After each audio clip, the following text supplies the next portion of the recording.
Hello and welcome to episode 158 of Tall Guy Talks Travel with Rick Doherty. Of course, I am your host, Rick Doherty.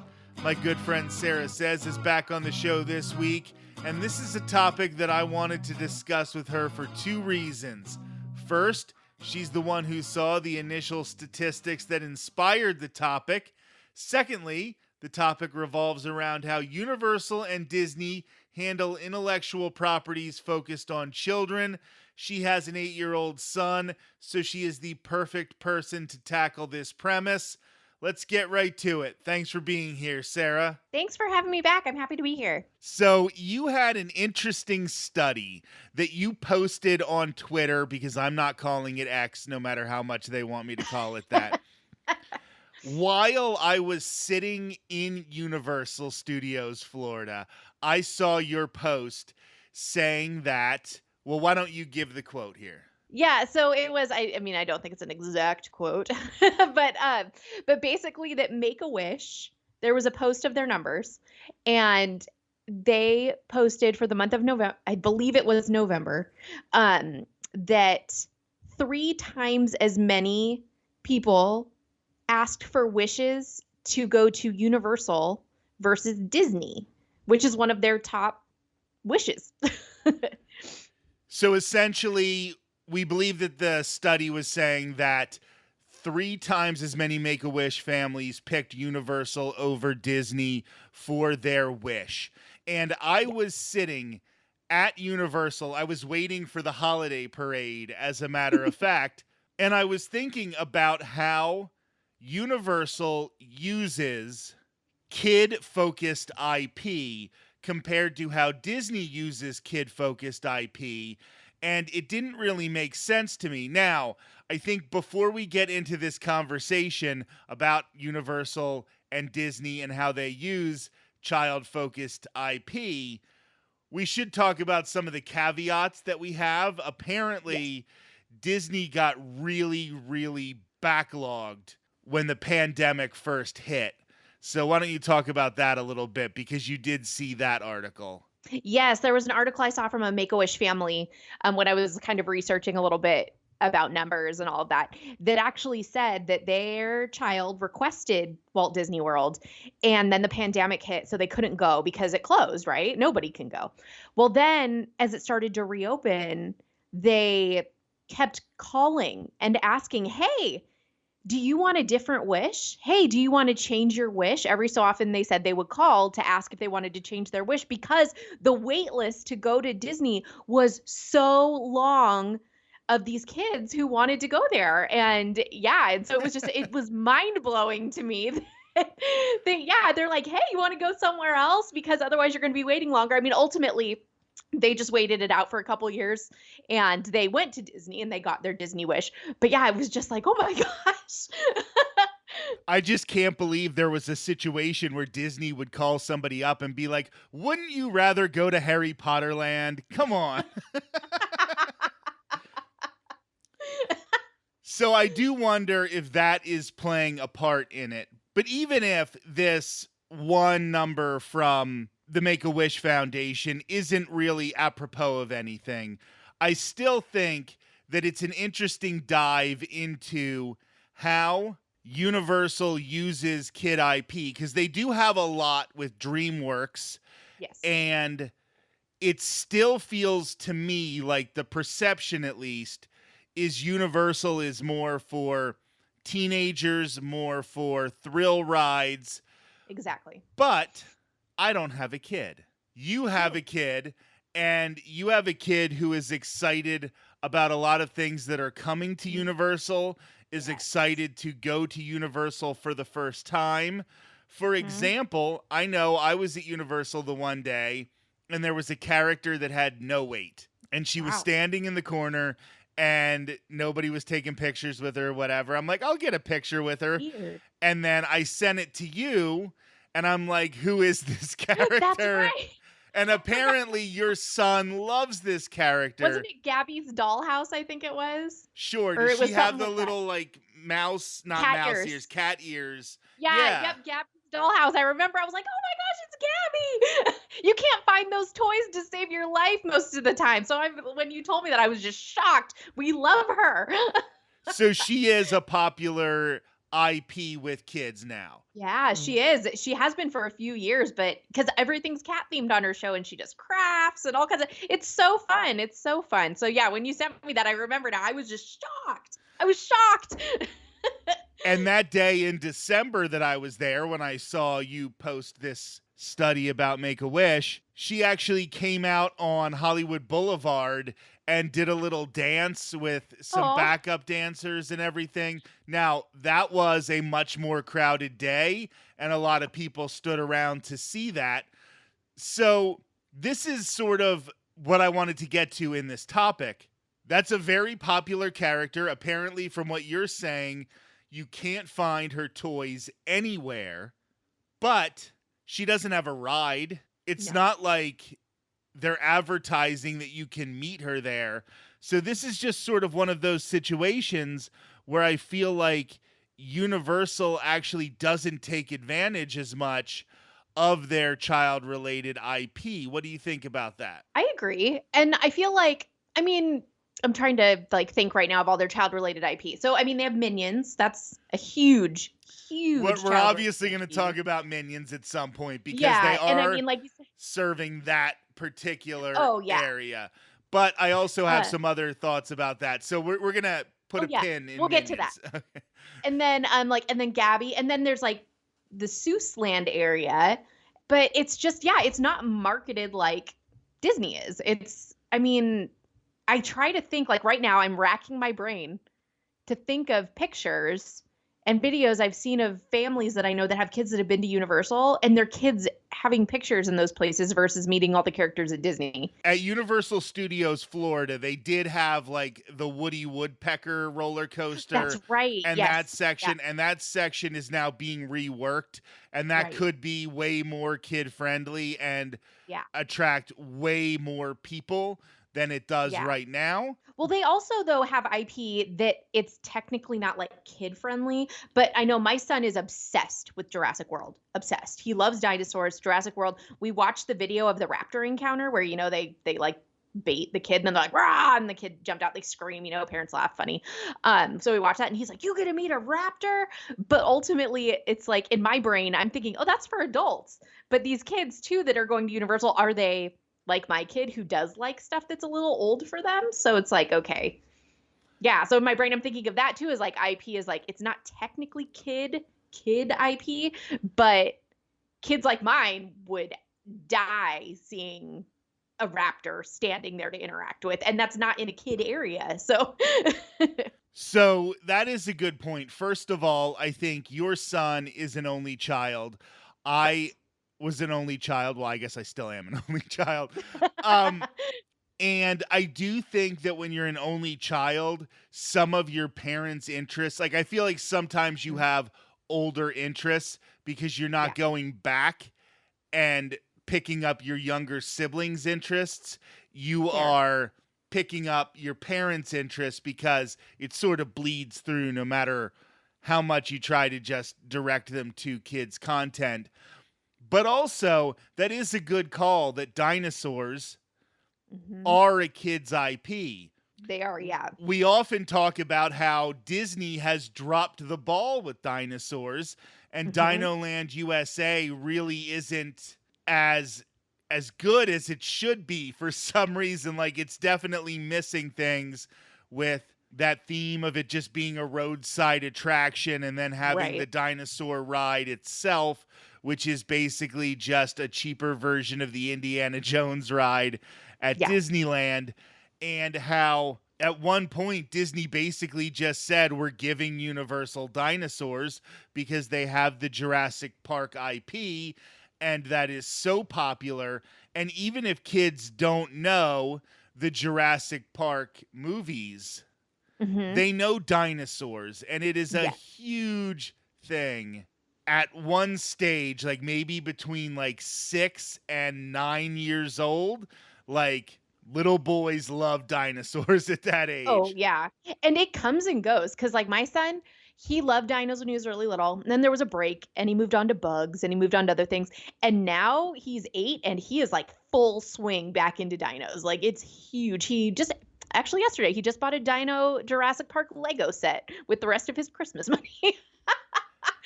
But it's crazy. It's crazy. Just back in December when my friend Matt from Pennsylvania came down with his kids and his little son was talking about how the day before they rode the Jurassic Park River Adventure, like I forget if it was 6 times or 8 times.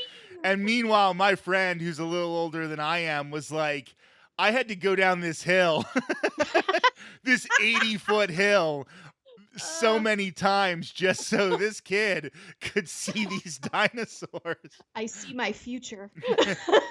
It is your future. Yes. Get ready for that. Although you don't mind the drops as much. So I don't. I just don't like getting wet though. And I remember that, right? I don't know if it still does, but everyone will come off that soaked or they'd be in ponchos. So I'm just like, I don't want to get wet. I don't like water rides.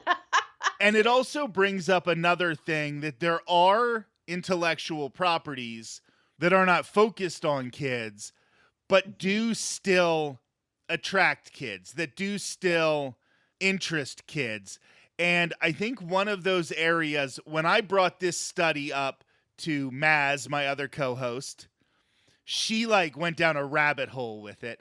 And one of the things we started discussing, we weren't recording it or anything, but one of the things we were just discussing as a conversation was that we're starting to get to that time where you're in the second generation of Harry Potter fans. We're having parents who grew up with Harry Potter who are now playing the Harry Potter movies for their kids.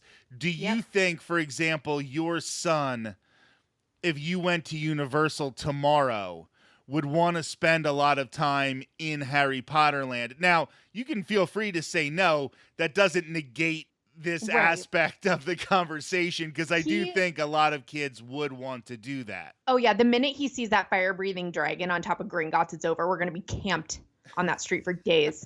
Like they're going to have to drag us out. But I think he wouldn't want to spend as much time there as I do. I mean, the last time I went, the only other ride we did was Minions. And we were in Wizarding World in both the other both parks for the whole rest of the day. That was it. And my dad rode the Hulk roller coaster. But I think because they have so much interactive stuff, I mean, you can talk to the goblin at the money exchange. It like interacts with you. You can watch the dragon breathe fire. Moaning Myrtle is in the bathroom, and the wand. If you get a wand, I mean, the only bummer part with that is you have to wait for everything to reset so you could do it again because so many people are using it. But I think he's aware of Harry Potter because I am such a huge fan of it. He knows what it is. He knows the story. He's watched most of the movies. So I think he would enjoy it, and then he'd be ready to move on to something else. But for example, I was thinking about The Simpsons as being a kid's IP. And I was like, oh, kids love The Simpsons. But then I thought about it a little more. And I'm like, The Simpsons is an IP that's at Universal for me, not for your son. Like, oh, he has no idea what The Simpsons even are. He's seen the pictures on like Disney Plus, but he has never seen The Simpsons. He's never showed any interest, which it may be because we kind of pushed Bob's Burgers on him instead, because we're a Bob's Burgers family. We're not really a Simpsons family. But it also, he's never shown any interest in The Simpsons. But for like you and me, you know, who grew up, I wasn't allowed to watch it. So I saw it as I got older. But it's like, oh, to me, that's like totally relatable. I'm like, oh, Simpsons land. Yeah, awesome. And he'd just be like, that's a donut. Like, look, Mom, a pink donut. And that's something that is interesting because where I'm thinking as somebody without kids, this is why I love having you on the show. As somebody without kids, I would initially think, oh, Simpsons, kids. But then I realized that that's not the case. And I never would have thought of Harry Potter.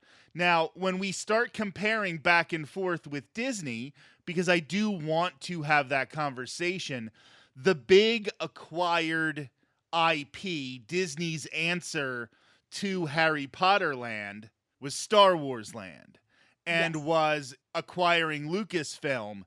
Hmm. While I think Star Wars is still very, very popular, I think it might be an IP that parents introduce to their kids later than they start introducing the early Harry Potter movies. Because I feel like some of the early Harry Potter movies, the kids are still so young. I know that you've said like you don't want to show some of the later. Right. They're pretty scary. Right. So if you're like holding off on the later Harry Potter movies, that might be when you would also start incorporating a little more Star Wars. I know Baby Yoda probably changed a lot of Mm. that, but I don't see as many little kids getting a kick out of Galaxy's Edge as I do the Wizarding World of Harry Potter. It's also not as interactive though as the Wizarding World of Harry Potter. Like it's super cool, but in the Wizarding World of Harry Potter, there's so much stuff that they could do. I mean, my husband didn't even like was not even aware of Harry Potter minus seeing like one movie when we went, and he loved it. Yeah, I mean, I've never seen a Harry Potter movie in my life. I know they've been on when I've come home at some times, but I've been like, yeah, you're turning off Harry Potter right now. I just um but Boo. I still but I still enjoy that land and I love the land and I think they've done an amazing job with it.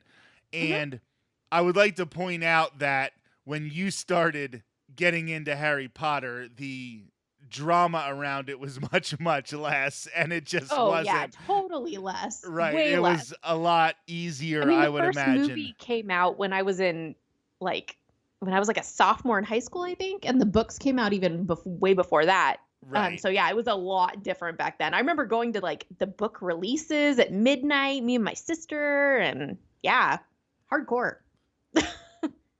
But I think it's interesting though. I have to go back to what you said about Star Wars real quick because my son was far more aware of Star Wars than Harry Potter at an early age because of the droids. Okay. Obsessed. He had a Chewbacca t-shirt. He I feel like so we watched more Harry Potter because he just didn't really pay attention, but he was aware of it. Star Wars though, he only ever watched the cartoons that they have now, like the shorts, things like that, because we he anytime it was on, he just did not engage at all. He just was like whatever, unless R2D2 was on there or C3PO, or when it got later, he loves BB-8. Like BB-8 was like his first love. And to this day, BB-8 is still like his favorite. So we let him watch parts of the movies that had like the droids, but he literally would just tune out.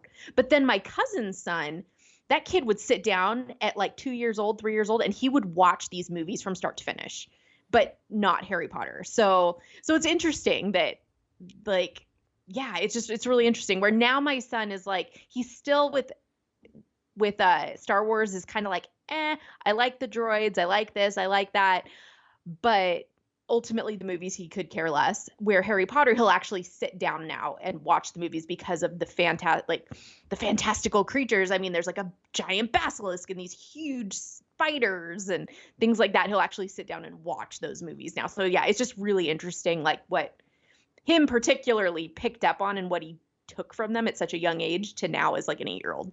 And one of the things I was thinking as we start looking ahead at Universal and the creation of Epic Universe and some of those things, and the introduction of Super Nintendo World in California, I, as somebody in my 40s who grew up with the original NES system, who had Mm-hmm. Super Mario Brothers and was playing the original one. I remember when I got it for Christmas and my father said, I'm not buying him that. He will, he's never going to go outside and he's never going to go outside and play. He's just going to sit inside and play Super Mario Brothers all day.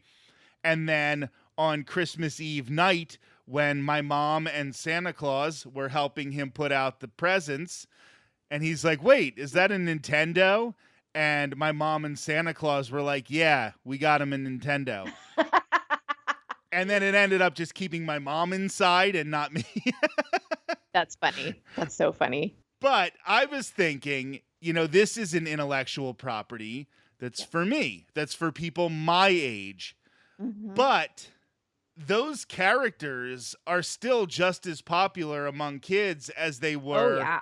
So maybe what I initially thought was a Simpsons phenomenon is actually more apt for Super Nintendo world, and that is going to be very, very kids focused. I mean, that's the one your kid really wants to Oh, yeah. experience. He does. It's just like, yeah, he loves Mario. Like our whole family, we love Mario.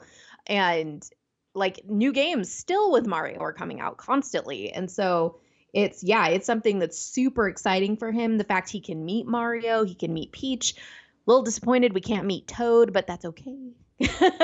But the fact that he can go into and hopefully, when it opens in Orlando, go in and you're fully immersed in Mario's world. I mean, when you've been like side scrolling it your whole life and you can finally walk in and be like, oh my gosh, and interact with Mario Kart or all these other things where you can see them in real life. I mean, it's cool as an adult, but I can only imagine what it would look like through the eyes of a kid.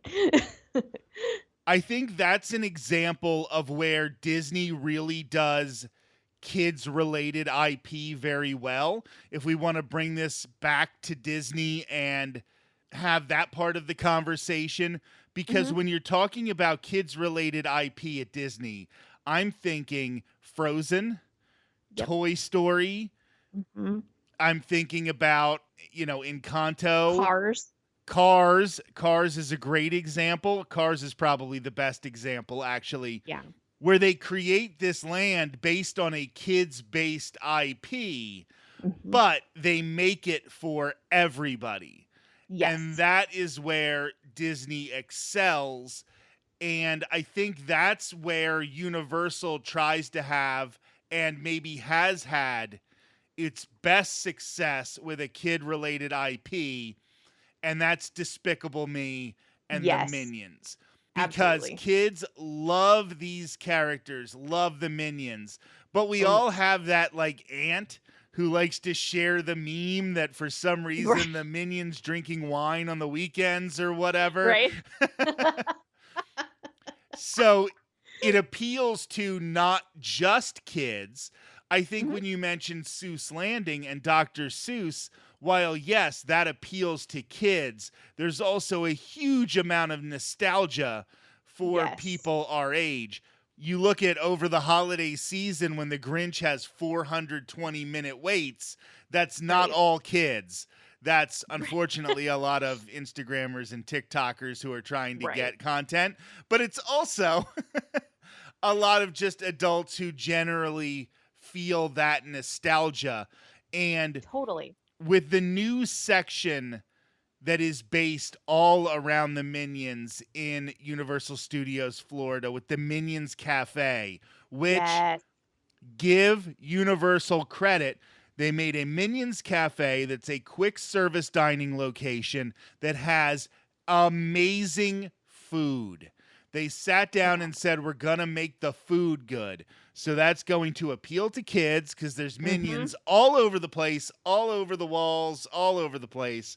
The food's good, so that's going to appeal to everybody. I don't like the Right. fake banana flavor, so I would get my I don't treats either. somewhere else. But Yeah. Ew, the banana runt flavor.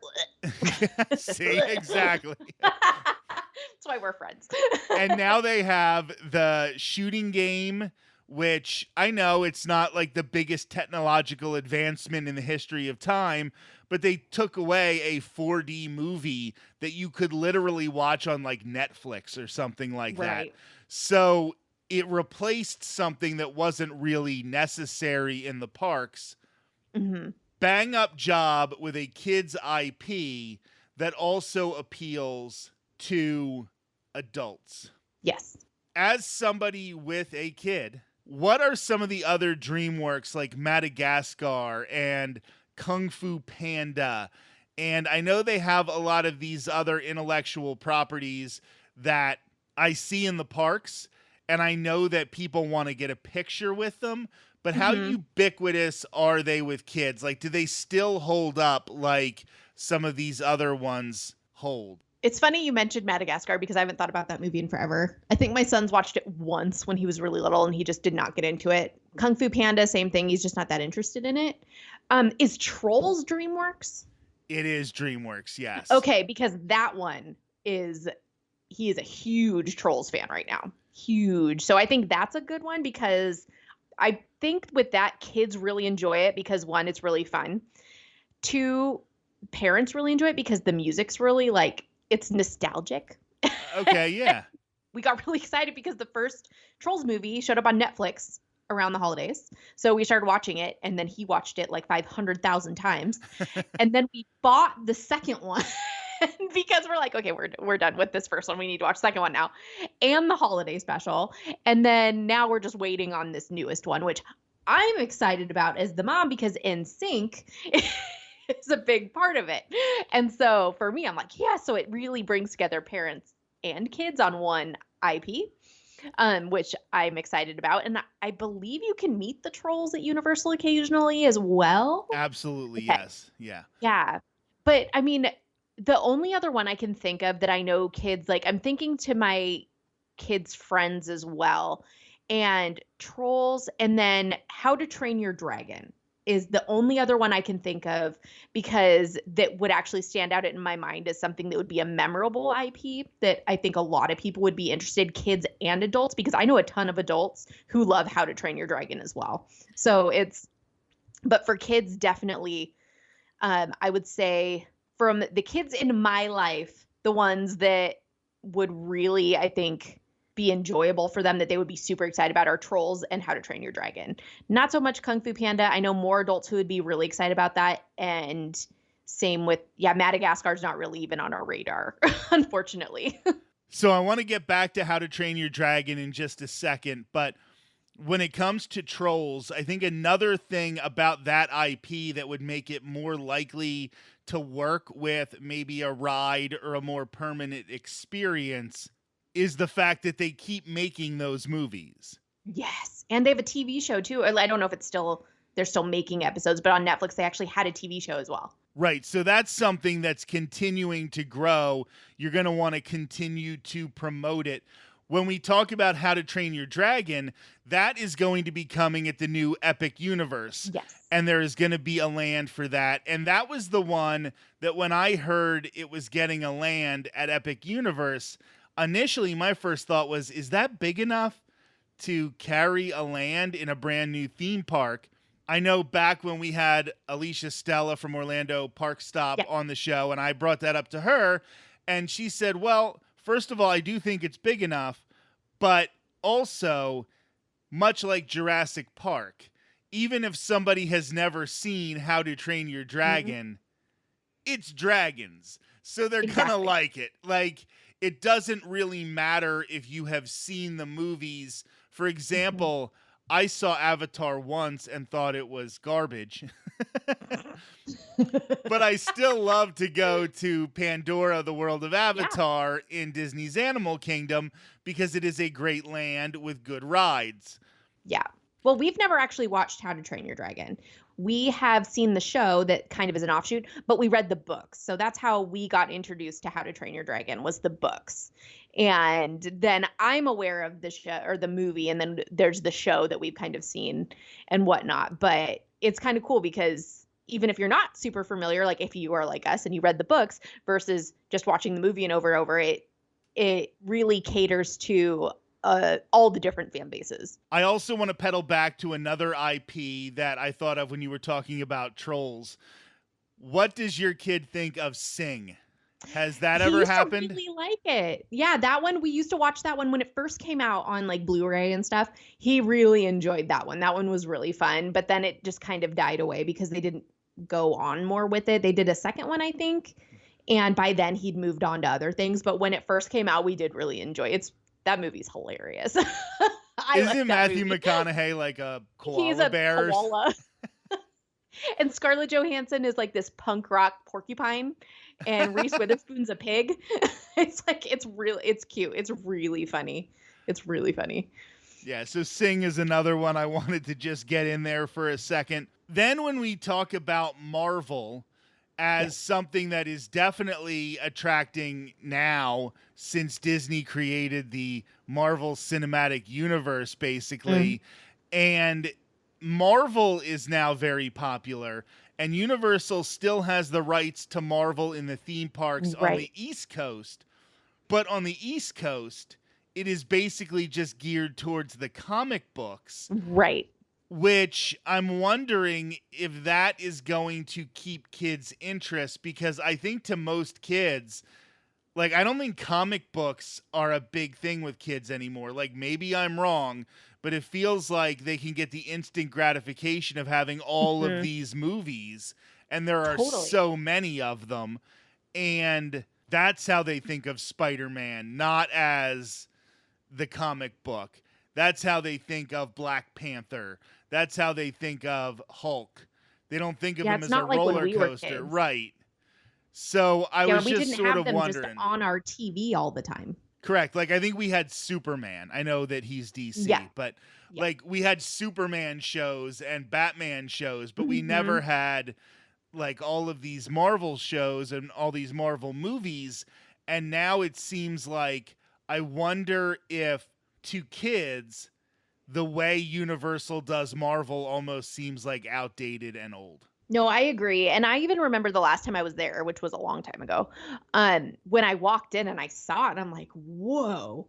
Like, I remember as a kid, we watched the X-Men cartoon, and we watched, like, the different cartoons that they had on of Marvel, but it's like I said, it's not, like, where the kids are inundated, where they get to see all these, like, actual human faces, and that's who they're referencing, because I have a feeling my son loves Spider-Man, and he loves Hulk, and he knows who these characters are. But I have a feeling if we walked in to Universal to that big marquee thing that they have by the Hulk coaster, he'd just walk past it. Like he wouldn't even, it would just be like whoosh. He'd go into the store and he'd recognize Captain America's shield. He'd recognize like the symbols, but and he'd read like, oh, the Hulk coaster, that's cool. But ultimately be like, that's not Hulk because he's thinking Mark Ruffalo.